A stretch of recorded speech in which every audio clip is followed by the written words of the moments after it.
welcome to the podcast PEACEMAKER by Adnan Habul. This is Duncan Spinner, very good friend of mine. We know each other for a while, but Duncan, please tell something about yourself for wider audience which don't know you. At least those things that you dare to say about yourself. So, Thank you, Adnan. Thank you very much for inviting me and thinking that I'm worthy of being invited to your podcast. My name's Duncan. I'm British and Australian, but really a bit of a gypsy, having spent 11 years of my life in Southeast Asia, 11 years in the former Yugoslavia, 8 years now in Ukraine, several years in the Middle East and Africa, both as a child, as an adult, as a soldier, and as someone working in international organizations and international NGOs. I spent 20 years almost in the British Army. And then after that, I started working on environmental issues, then working in Iraq on human rights and rule of law issues, and then came to Ukraine in 2015 as part of the OSCE Special Monitoring Mission. And now I continue to remain in Ukraine, where I'm the country director for a British private risk management and operations enabling company. very good, very impressive. I think our audience will appreciate your impressive career path, and as I know, you are right now in Ukraine. We are not going to disclose your exact location from security reasons, of course. But can you tell us what's the current situation in Ukraine, especially in light of recent terrible things that are happening in Middle East? So some people believe that Ukraine have fallen somehow behind the radar. So can you tell us something? I think first off to say that I think it is fair to say that world attention has shifted dramatically and quite suddenly to the Middle East. And then I'll come back to that in a little while. And if I may, I'll talk a little bit about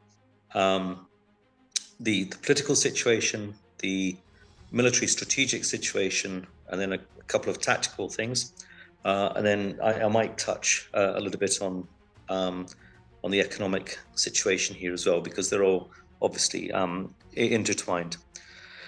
I think politically, what has occurred in the Middle East has had an impact, of course, on Ukraine and the visibility of Ukraine. It has created a cloud of moral uncertainty in the West, particularly when people are looking at how Israel is attacking Gaza and in the way that Russia is attacking Ukraine. And therefore, there is a really complex moral, ethic, and political debate that is now going on among those countries that support Ukraine, yet also support Israel. And therefore, that is allowing the Russians to exploit those gaps and to create gaps between countries that were aligned previously. So I'd say that, from a political perspective, whilst many countries remain committed to the Ukrainian cause and to supporting Ukraine, the events since the 7th of October have led to gaps which the Russians can exploit within populations in those countries, and that will create ever more difficult situations over the coming years leading up to elections for people to maintain support for Ukraine in the same way that it has. But I think it's really important for me to try to just focus down on Ukraine, because the moral position of this war, where Ukraine is defending itself against an aggressor, has not changed. It's just the geopolitical context of which it operates has changed. And there's no doubt in my mind that we need to continue to support this, because the consequence of Russian aggression succeeding is of immense strategic damage to the cause of liberal democracy. So I think that would be my observation on politics. And I think you're quite right to frame the question in light of the current situation in the Middle East. But I would also, and then coming back to this is all part of how I view the Russian objective. The Russian objective and Ukraine is a battlefield. And in March last year, when I did my first public speech on this issue, whilst Ukraine is the battlefield, it is not necessarily the ultimate objective of Russia and Putin. And therefore, every moment that we waver in our commitment to supporting Ukraine is a moment that strengthens the Russian hand in its long-term objectives. And also, with those countries that are aligned, not necessarily allied with Russia, but with those countries that look at Western liberal democracy and think, well, perhaps that experiment has had its time and it's time for a change. Duncan, do you Yes. think Russian Federation is standing behind recent terrorist activities of Hamas? I mean, it's very strange to notice actually that Hamas produced somehow in those labyrinths underground in the garages so many rockets which have very long range. I can say, it's hard to believe that they produce that because there is some smart guy who can make something out of nothing, Well, I think I would say that if I go back to my years in the army, where I was working as head of the UK's urban tactics and surveillance wing, looking at international terrorism back before 9/11, Hezbollah were the best bomb makers in the world. The operational security that they had and the operational security that Hamas also had is very, very strong. With the proliferation of technologies and the miniaturization of parts and all sorts of things that are now available in the civilian market, which once upon a time were only in the military market, I think the remarkable thing is not how many rockets they were able to produce, but the fact that Israel missed that they were producing so many rockets and did not sense what was coming. This is what I want to point out. We both know that Israel state has probably the best intelligence service in the world. Okay, as a British citizen, you would probably disagree or not, I don't know, but it's hard to believe that Israeli Mossad failed somehow to notice, especially in light of the fact that it's been proven that Egypt gave some tips, like something is coming, but we don't know what exactly, but something big is coming. And also, it's we are talking about Gaza Strip, which is hermetically closed. Nothing can go in or out without knowledge of Israeli security forces. So how that happened, Well, I think intelligence failures happen. 9/11. There was indications beforehand. At the time, I was working in Bosnia-Herzegovina for NATO, and I was a staff officer in the intelligence section of a divisional headquarters. And there was lots of, general reporting about Wahhabi terrorists wanting to do something against America in the summer of 2001. But there was nothing that anyone could put their finger on, and it was an intelligence failure. the Yom Kippur War in 1973 also caught the Israelis napping. I think, and then right back to Pearl Harbor, everyone, the signs were all there, but you just had to join the dots. And I think when you talk about reputation, and this is very problematic, organizations build a reputation and then they sit on that reputation, and perhaps they sit there and think, we're invincible, nobody can defeat us, and that makes them look at the enemy as something that is not capable. So I can't comment on how or why it happened. The fact is, this was an intelligence failure. It's not the first in history, and it's not the first in Israel. But I think it is, human failure, plus also probably excellent operational security from Hamas side. Do you think Mossad actually underestimated the capability of Hamas?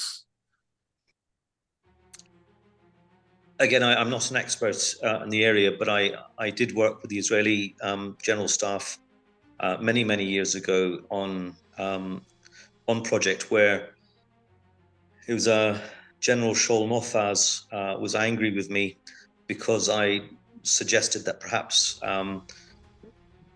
there should be a different approach to what was happening in Jenin at the time.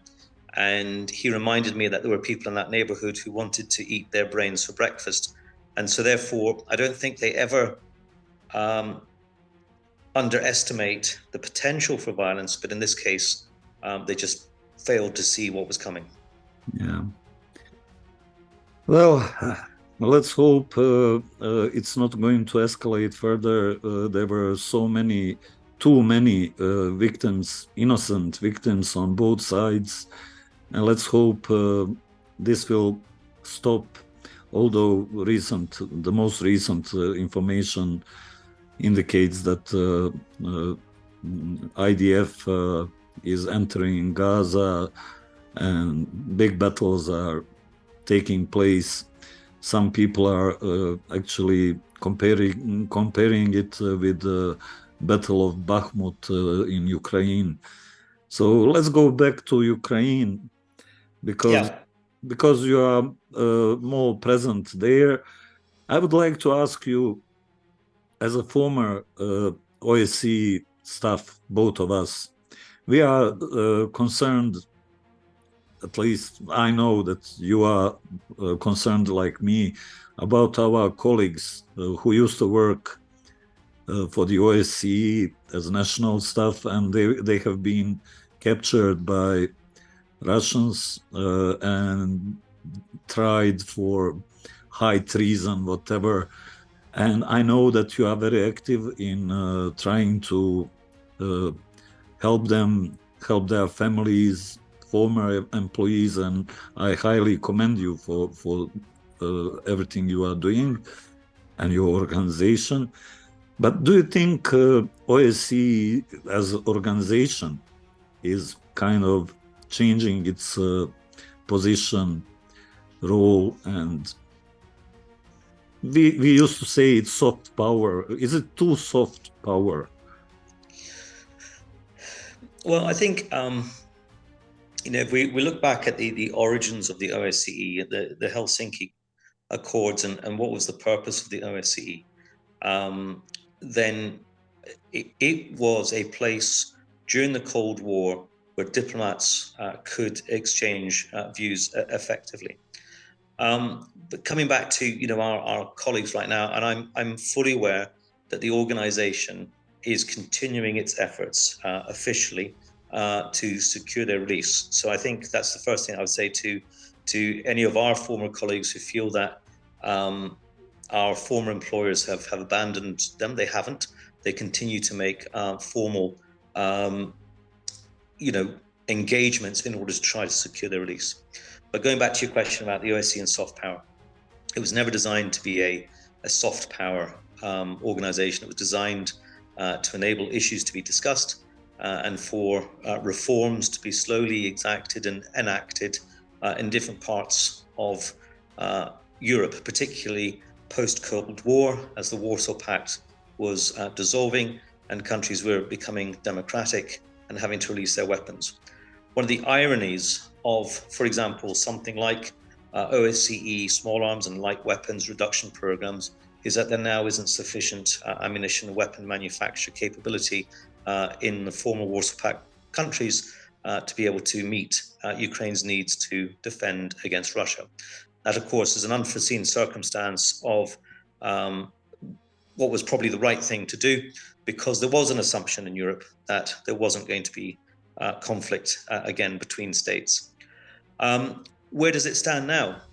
Of course, because it's a consensus organization, it is particularly challenged by the fact that Russia and Belarus are still parts of the organization in the same way that Ukraine is, which means that its ability to do anything of effect, as opposed to being a place where people can engage effectively in diplomacy, means that I think its position in the world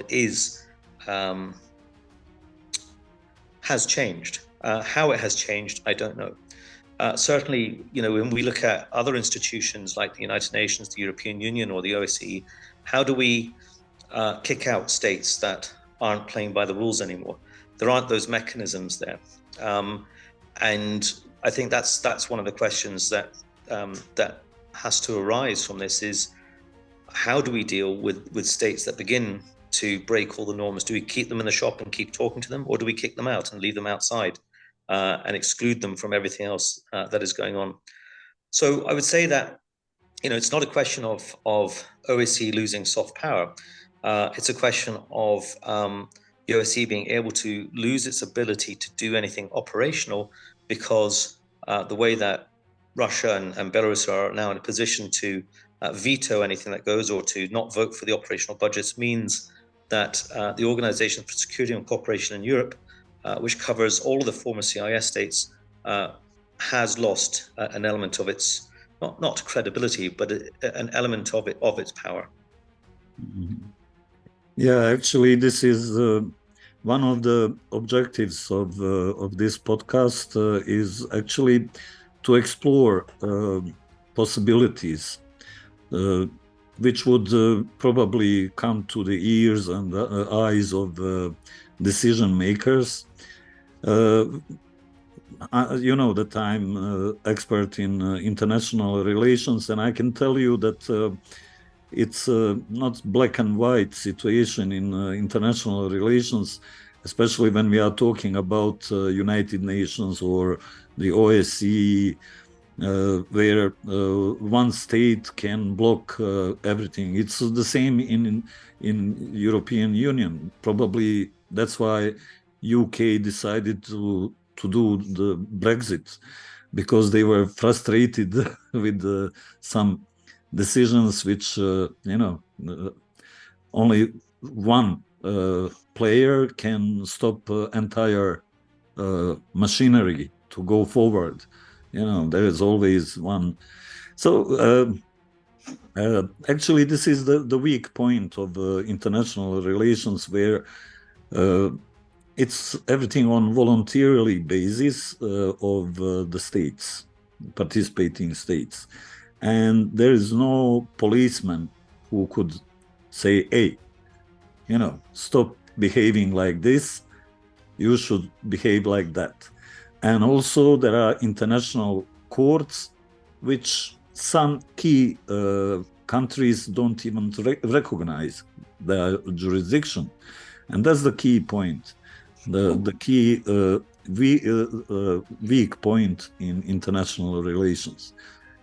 Well, so, I think in what you're saying there, I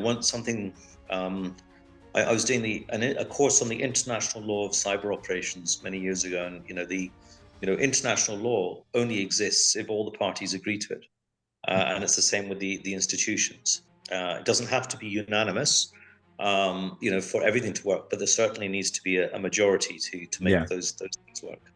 Do you think it would help EU, European Union, to be more visible and effective if they would, instead of consensus, they would invent, let's say, introduce majority vote.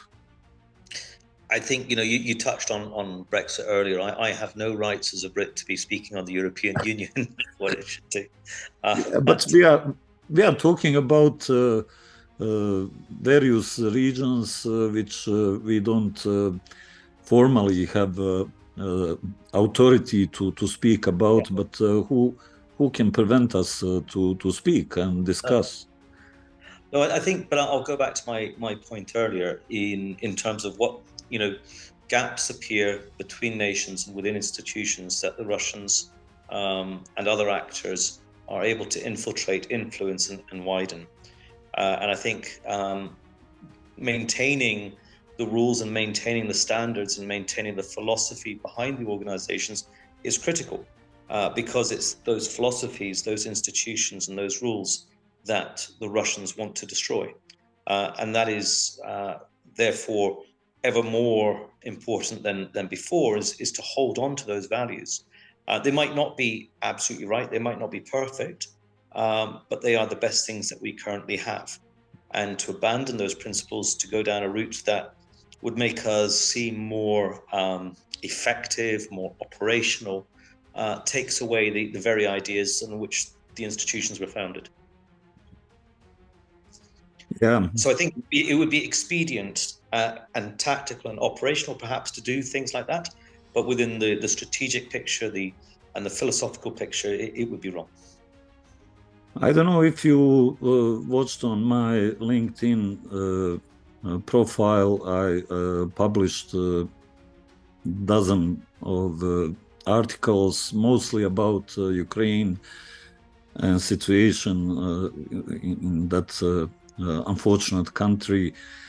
And I also wrote few articles in response to certain Western retired generals or colonels of US Army, whatever army, of those liberal democratic countries, which openly keep aside in their public discourse of Putin and his regime, and they even justify this aggression against Ukrainian people and Ukrainian state. So I couldn't remain silent, and I reacted, asking why they're doing. Is it because of money, or I mean? Well, I think there's always been, and this comes back to the sort of the moral complexity of the current situation in Israel. Everyone has a right to defend themselves. Israel had an absolute right to defend itself after what happened on the 7th of October. And then the manner in which it has done so is now causing angst for everybody. And I think and we'll come back to Ukraine now, I think one of the incredible things that Ukraine has done politically from the very beginning has been to make sure that it has worked within the framework of international law, has worked to ensure that it maintains the consensus of the nations that support it. Of course, some of those nations, will to support them is weakening. But in all senses, this is a just war, in that Ukraine did not choose this war. Ukraine is prosecuting it in the best way that it can within its means to make sure that it does not escalate the war. It's doing this, but to achieve its objectives as well, it is making really hard decisions.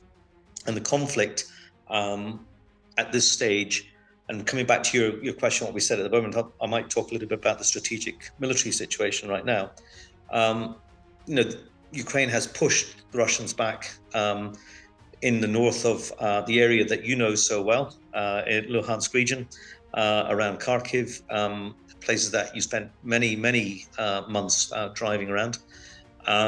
Then down in the south towards Kherson, it moved very rapidly over the summer, and then everything has slowed down, and that is natural. As the Russians have shrunk their lines together, it has made it harder for Ukrainians to penetrate.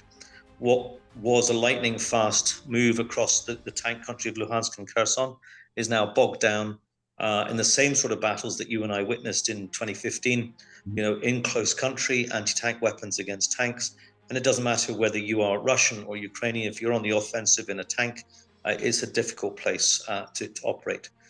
So the strategic situation, if we go right back to the first couple of days after the war, when everyone was thinking that Ukraine was doomed, Russian columns on the way to Kiev, we're now not quite at the other end of the pendulum, but in terms of morale and view, Ukraine has got Russia on the back foot, and its use of effective use of long-range weapons is pushing the Ukrainian Navy the Russian Navy into a total defeat in the Black Sea, and it's making it harder and harder for the Russians to use their aircraft in the front line by just increasing that envelope and pushing everybody back.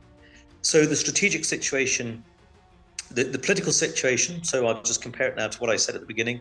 The political situation for Ukraine has worsened because of the context of what's occurring elsewhere. The strategic situation for Ukraine, military strategic, is improving because they have got the Russians on the back foot. But at the same time, I'll just tie this into sort of industrial, production and output. China increased its export of drone components to Russia by a significant amount over the last few months. And Also then North Korea. Yeah, and then component part manufacture or supply to the West has decreased.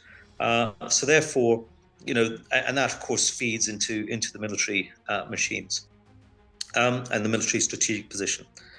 So if we just talk a little bit about again areas that you and I know really well, Bakhmut and Avdiivka, Bakhmut is totally destroyed. The Russian offensive came to a standstill. The Ukrainians have held the ground, and then there are incremental gains that are only reminiscent of the front lines of the First World War. In Avdiivka, similarly, these are huge artillery duels, the destruction of property, and very little maneuver. And that it's maneuver that is the key here. We can stand and throw as many shells as we want at each other, but if we don't use the opportunities to maneuver, then no one's going anywhere. And within the last couple of weeks, Russia has certainly lost, up to a brigade's worth of infantry and armor in what appears to be a completely senseless attack against Ukrainian positions in Avdiivka, much like the Bakhmut thing, where it seems that these urban strongpoints are becoming political objectives for the Russian regime. So in that sense, Ukraine is on the front foot, but it is very slow. And that's why the political situation and maintaining the political will to support Ukraine is so important. And we'll come on to the economic situation, of course. The Russian sort of strategic air campaign, for want of another word to call it, or another phrase to call it, in attempting to destroy critical national infrastructure in Ukraine, has had an effect. The head of Ukrenergo this morning publicly said, that there was a significant loss of capacity in power generation from last year, but that now, things are in place to be able to protect what remains against the Russians.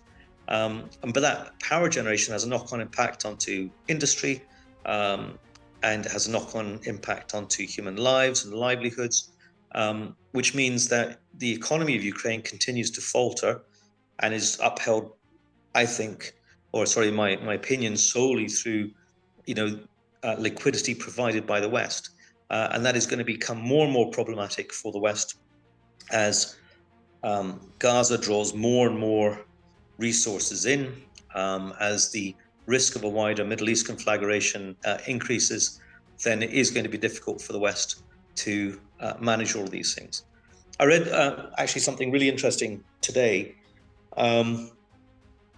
So last year I was talking about food and food security in March of last year, And it's really interesting to note that the humanitarian corridor that Ukraine has set up in order to ensure grain supply outside of the Istanbul Accords, which Russia walked away from, is now working quite effectively.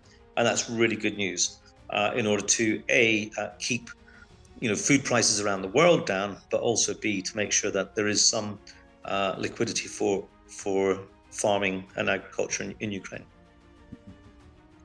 So let's go back to my reactions on those articles of several, let's say, paid advertisement by Putin. They actually, I argued about their claims that Ukrainians are losing at every battle. They are surrendering to very nice Russian soldiers who treat them according to Geneva Convention. Bucha example says totally different, and Irpin and many other locations like Mariupol and etc., etc. So this question of war crimes, do you think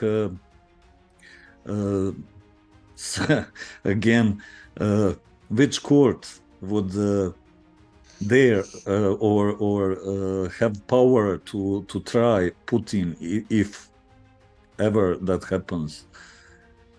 Well, let's look at history. What did victorious armies in the Dark Ages, the Middle Ages do? What did they would take the heads of the commanders of armies that were destroyed. Of course, Russia at this moment does not recognize the ICC.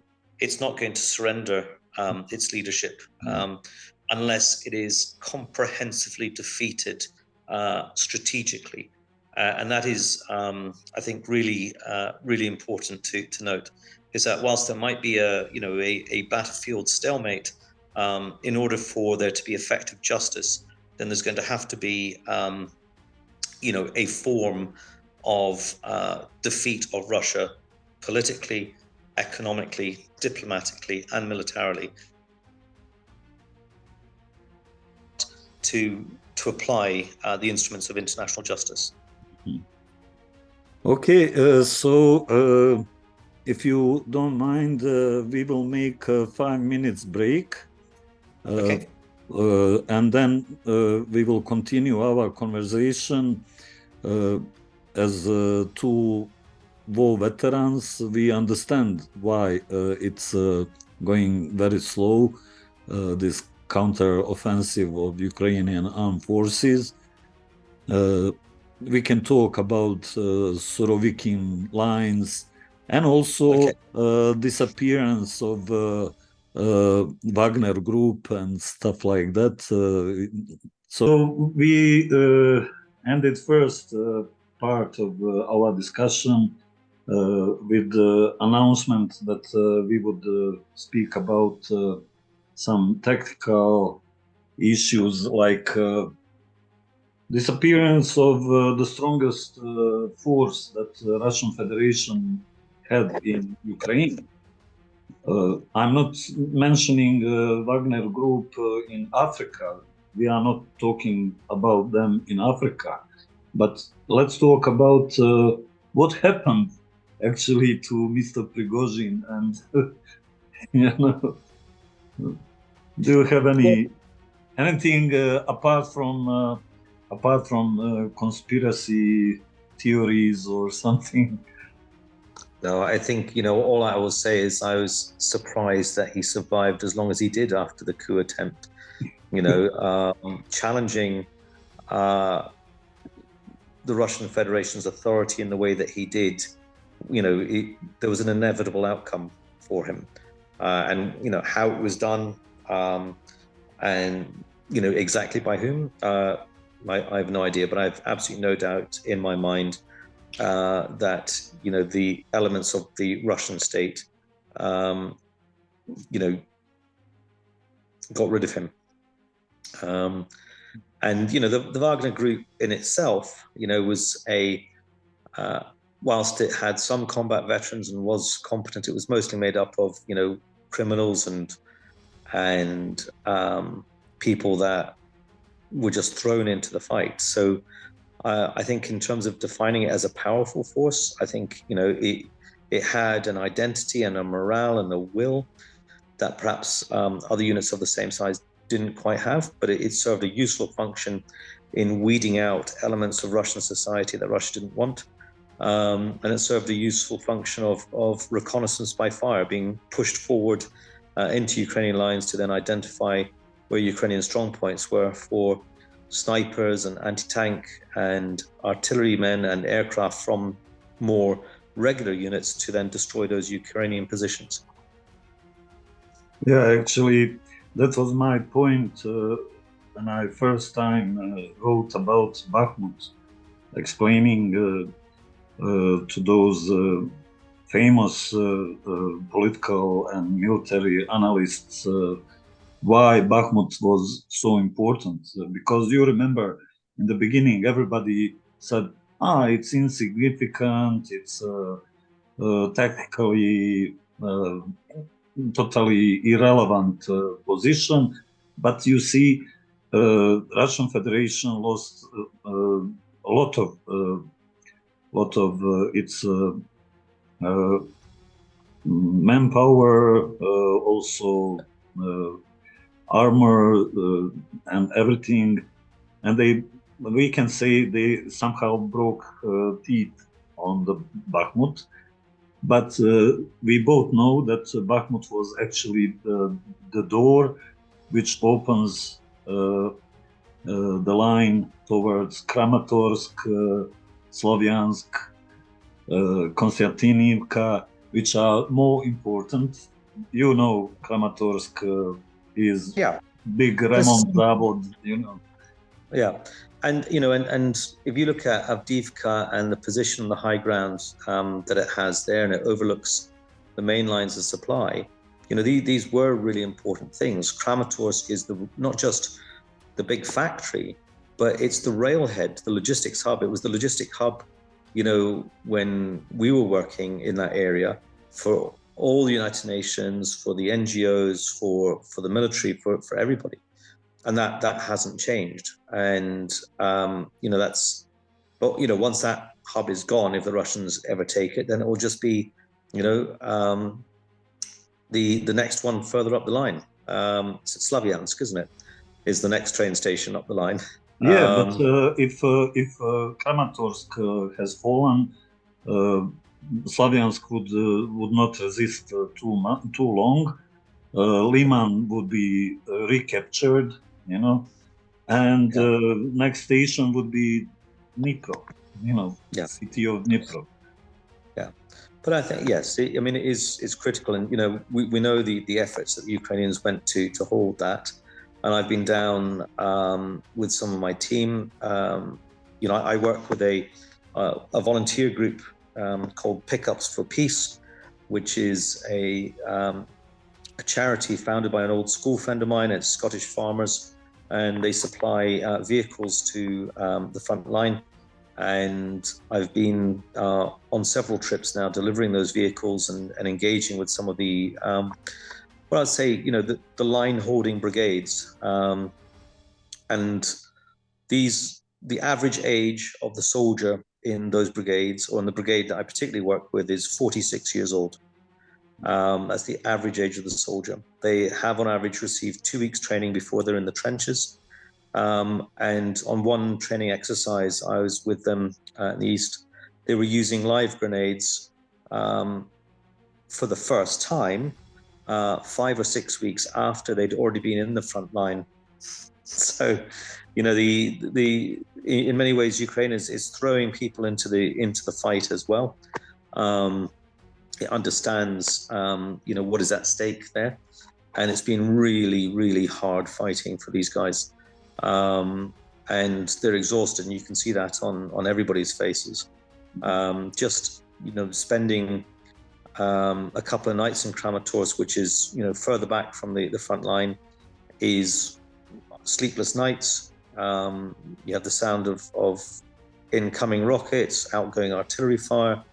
All the places that you and I may have socialized in at one point in Kramatorsk are either destroyed or boarded up, or in fact, Pizzeria was destroyed about 4 days. Right? Yeah, about 4 days after I was last there. So it's not, and that's 40 kilometers away from Bakhmut. Yeah. So that demonstrates sort of the intensity of the battle there. And certainly when I was in the area a wee while ago, Slavyansk was hit. A rocket killed a young baby, a child, and the mother had just come back from being abroad because she thought she couldn't stand being a refugee anymore and moved back to Slavyansk. And it's, a horrendous tragedy. Of course, there's tragedy happening all over the place. But I think it's just indicative of the human tragedy of this war. And nowhere, whilst there are places in Ukraine that are relatively safe, there is nowhere in Ukraine that is safe. And the use of long-range UAVs, the use of tactical and operational level ballistic missiles means that there is nowhere that's safe in the country.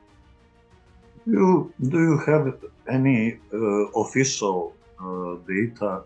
How many Ukrainians have left the country, and they are now refugees, mostly in Western European countries?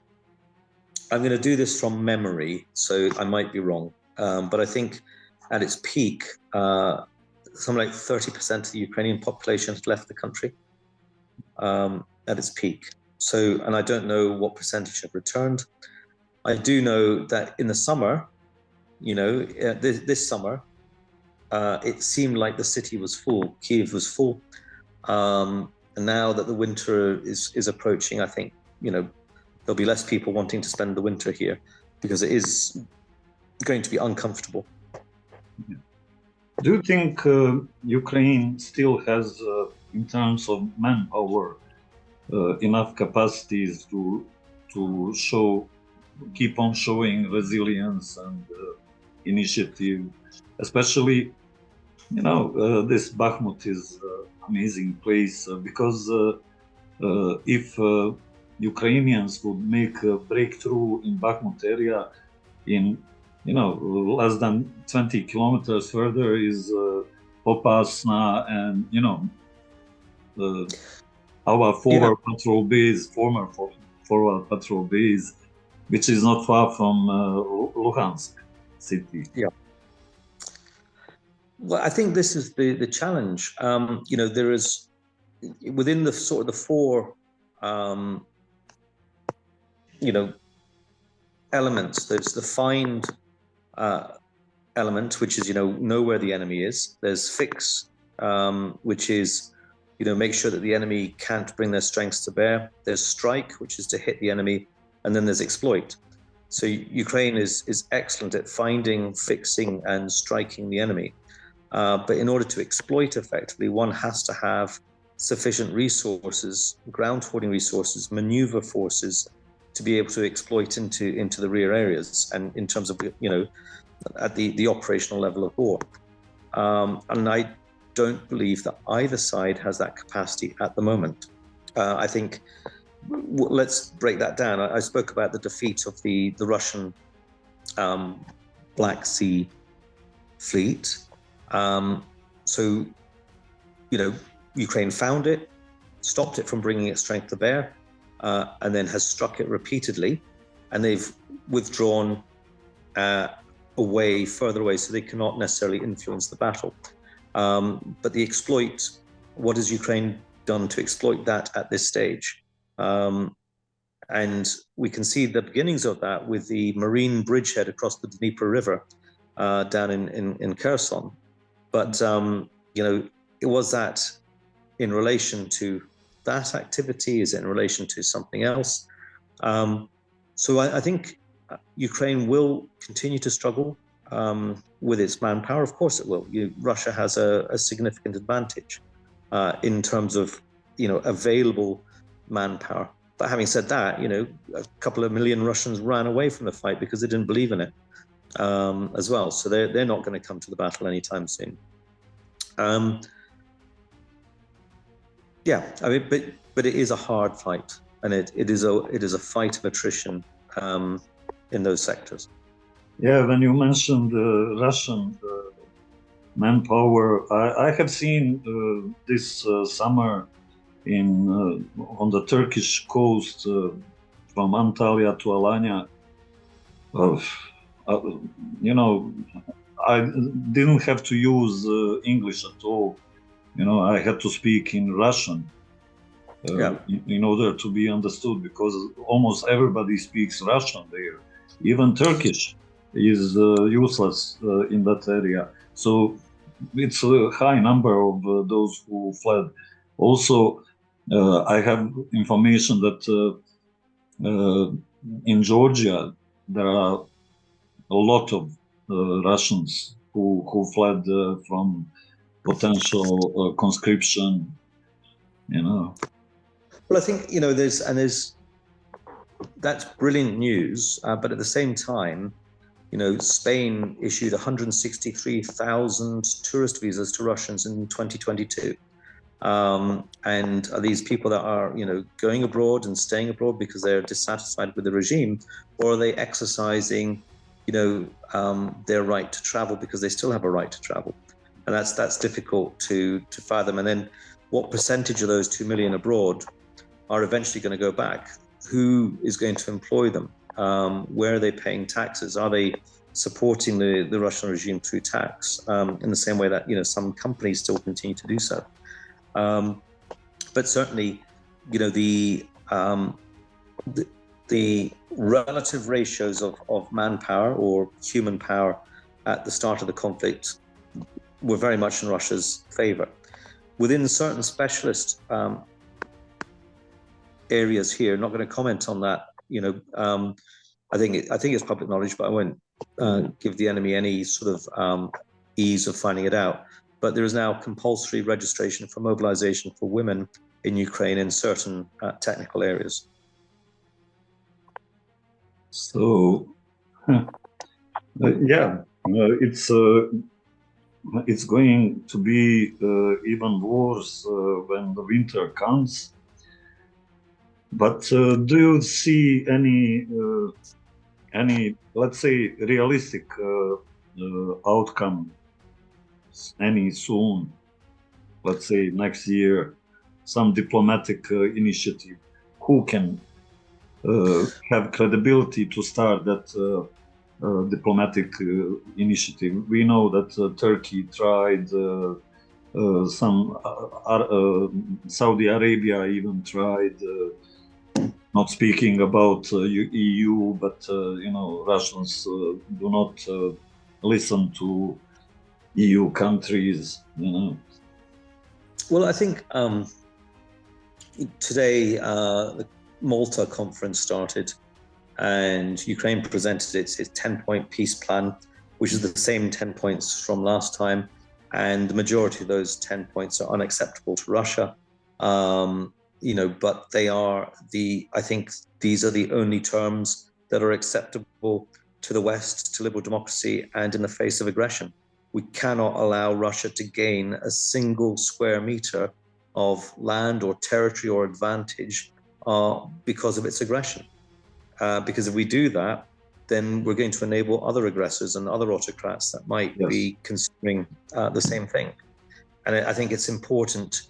And of course, I can't speak for Ukraine, but I think the level of effort Ukraine has done to fight the enemy at this point needs to be backed up by Western will. And we go back to the beginning of the discussion earlier, and not to be distracted by other things that happen, because it's not just about Ukraine, it's about the will of the West versus the will of the autocrat. But speaking about West,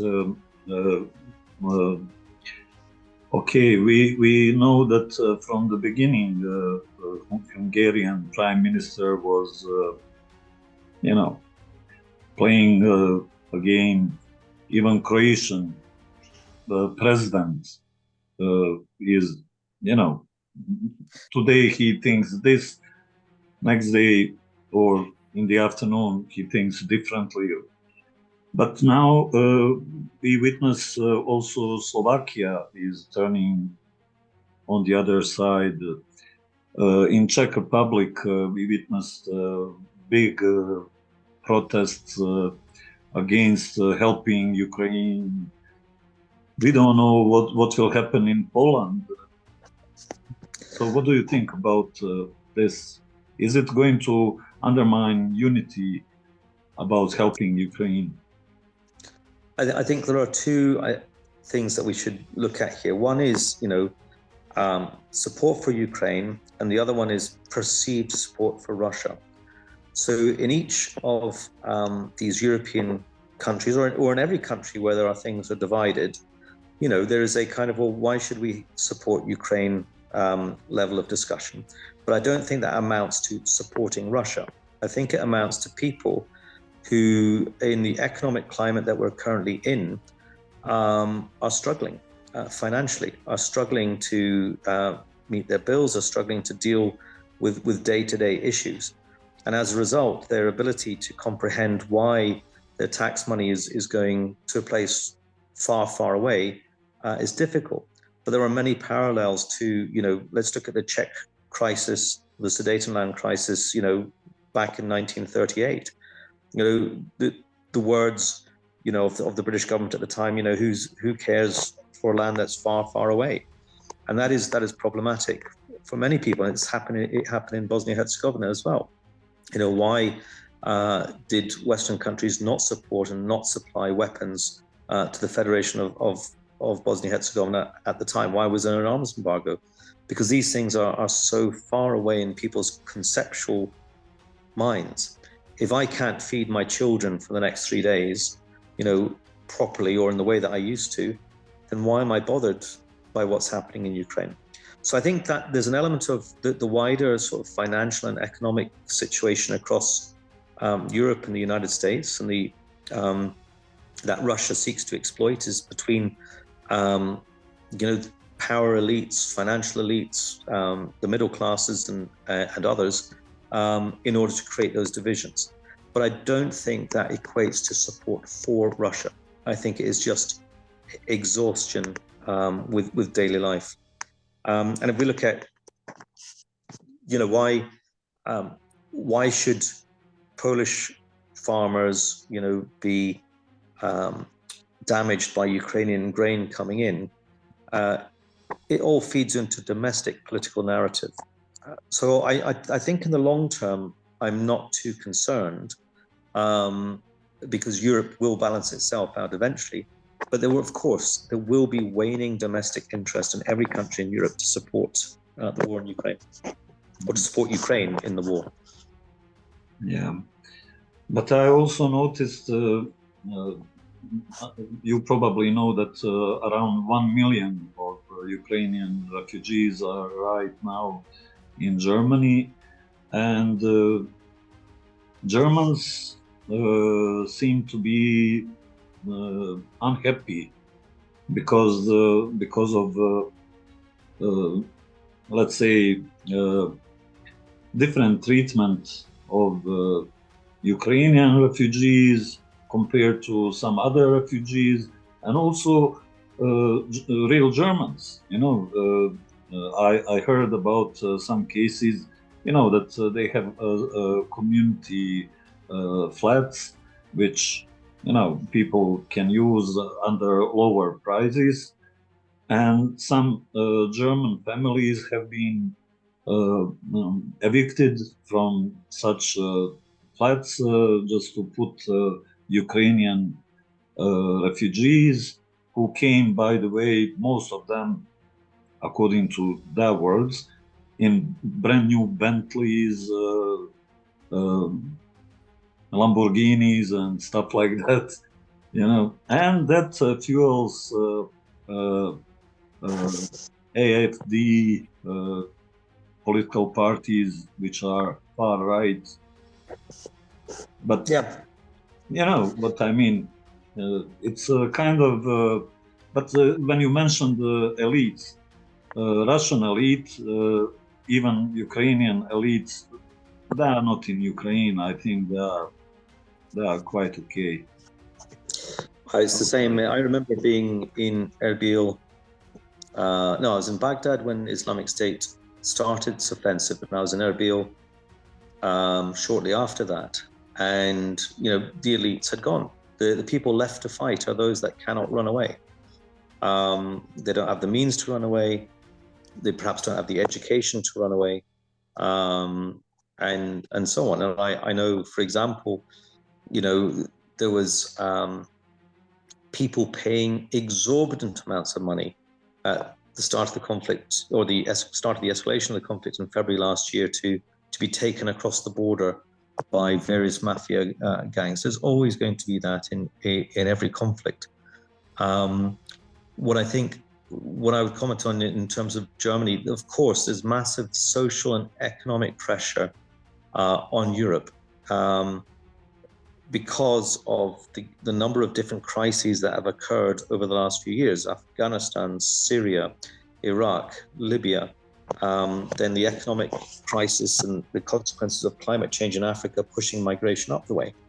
But if you look at climate change back in the 10th century AD, it's rapid climate change there, which forces the Mongols and the Ivar to head west from where they traditionally grazed.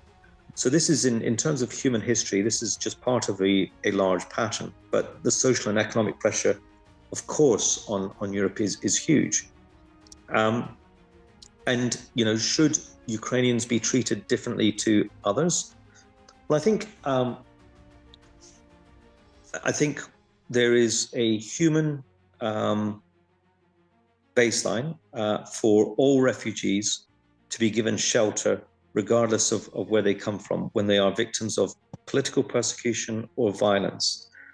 I think one of the observations I will make, and this is statistical data, this is not a Duncan political observation, is the gendered difference between Ukrainian refugees and refugees from other places, which leads one and leads many to consider that perhaps people should be back, men should be back. We just talked about Russians doing this, fighting for what they believe in and protecting, particularly when they're from traditional societies, protecting their women and children. And in many cases, people view young men of African or Middle Eastern origin as economic migrants, and where are the women, where are the children? And I think that's one of the key perceptions that has led in many cases to a difference in treatment, because the early days of the conflict, it was women, children, and the elderly, and Ukraine closed its border and said men are not leaving. And I think that's perhaps also the scale and the fact that within 24 hours 1 million people were in Poland. These things, it was just a wave from the likes of which hadn't been seen since 1945, but which came on top of waves of refugees from other parts of the world. And there was no other option but to take an emergency approach to the problem. I cannot resist to note that during your service with OSCE, for a certain period of time, you also have been gender officer in the Western Ukraine. When you came back from your assignment, I don't know where, and I don't want to know where. And from that standpoint of view, what do you think? Since most of the majority of refugees, Ukrainian refugees, are women, are they okay? Apart from general perspective that they are better treated than other groups, but are they in danger of to become victims of trafficking in human beings in I Eastern think Europe? so. I think, and I know that you have a particular interest in countering trafficking, but I think certainly in early days, there was significant risk because there was an explosion of volunteers and people along the border of Poland and Ukraine, and who were offering help, offering lifts, offering all sorts of things for free or for cash or or whatever. And I think certainly that took about 6 weeks for the Polish authorities to begin to get a grip of that. And I think within those first 6 weeks, there was significant risk, which may have led many people down a path they didn't want to go down. And of course, that continues to be the case because how are 10 million people going to earn a livelihood? And I consider our former colleagues who moved to the United Kingdom or to other places who I'm still in touch with. And these are professional people who are well educated, who are struggling to find effective jobs to keep themselves the way they were. And they have two choices, or they have several choices. Our choice is to return home. But many of those people, our friends from Severodonetsk, our friends from Rubizhny, from Kramatorsk, can't do that. And then they're struggling to make ends meet. And it is going to become a problem, particularly in places like Germany or in continental Europe, where the exact thing, but in some countries, people have only been given a 2-year emergency stay, some, a year. The UK, it's 3 years. Each, as we come up to the second anniversary of the conflict, and when people began to arrive in Europe, then I think those tensions are going to become even greater because, people are going to have to start making decisions. And certainly in terms of shelter within Ukraine, there isn't sufficient shelter for people to return. So if we look at, 1/3 of the country's population has left, at least 1/5 of the country is not habitable. And then you've got all the issues about electricity, water, and gas. And then you've got the fact that it's not safe anywhere. So Europe doesn't have an option but to maintain its support for Ukraine. And this is one of the things also that Putin is counting on, is that there will be a continued backlash against refugees of all kinds. And that is significant, particularly when it appears between different countries that there are disparities in the way they treat people. Yeah. Unfortunately, Putin hopes that tensions will rise. Western democracies, they hope Putin will fall because of internal turmoil or, triggered by sanctions. But do we see any results of those sanctions? Well, we can see a significant increase of German high-tech exports to Kyrgyzstan in 2022. Yeah. I think it's a 200% increase in the second half of 2022 on automobile parts, power parts, high-tech circuitry, and electrical goods. So what is the effect of sanctions? I think, there was long... the liberal left long said that sanctions never worked. They didn't work in Iraq. They worked. Did they work against South Africa? Did they work against anybody? I don't think so. I think it worked against Serbia, but back in 90s, they had sanctions, but as a result, Milosevic regime was overthrown, but not because directly of sanctions, but sanctions actually mobilized groups which later on overthrown Milosevic. Yeah, but not but directly. but they then took power and maintained power as well. So they weren't. But it was different world chessboard setting on geopolitical chessboard. Yeah, and Serbia by no means has the same level of resources as Russia, or the same, access or reach. And I think,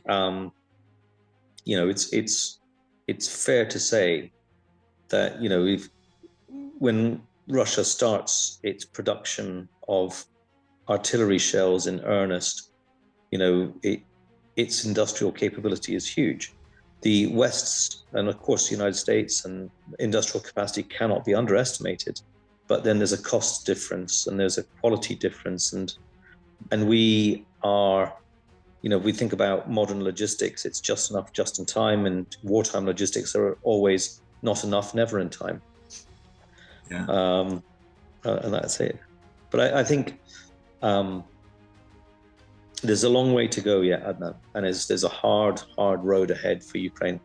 I don't think it's going to get easier, and I think it's important that anyone who's got an interest in democracy stays focused at home, stays focused on the war, and understands that, if they're a little bit cold this winter, or if they've got a little bit less money, then they just put themselves in the shoes of a babushka in Donbass who is freezing cold and has got no money and no security, and then just try to empathize with the suffering that's going on. Well, I think you made just brilliant kind of closure of our interview. I know you are very busy and you have a lot of things to think about and to do. And thank you very much for participation in this podcast. So, in the beginning, you said you raised doubts if you worth it. I think you worth a lot, even more. And thank you for everything you are doing for Ukraine and for the peace. So let's hope your efforts will pay back one day. I hope so. Thank you very much for the invitation. In 2015, when you and I first met, and I think there was you'd already been on the ground for almost a year, and amongst you and a number of the sort of the veterans of that first year were a little bit suspicious about my intentions and what I wanted to try to do. But my motivation was that I felt that if we failed to reduce tension and facilitate dialogue, there would be a greater risk of general war in Europe.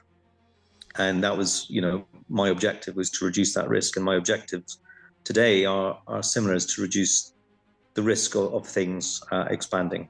But thank you very much for your invitation. And it was really good to chat with you. And I'm looking forward to seeing you next time in Sarajevo again. Yeah.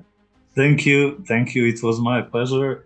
And please send best regards to all our friends that you see in Ukraine and wherever you are now.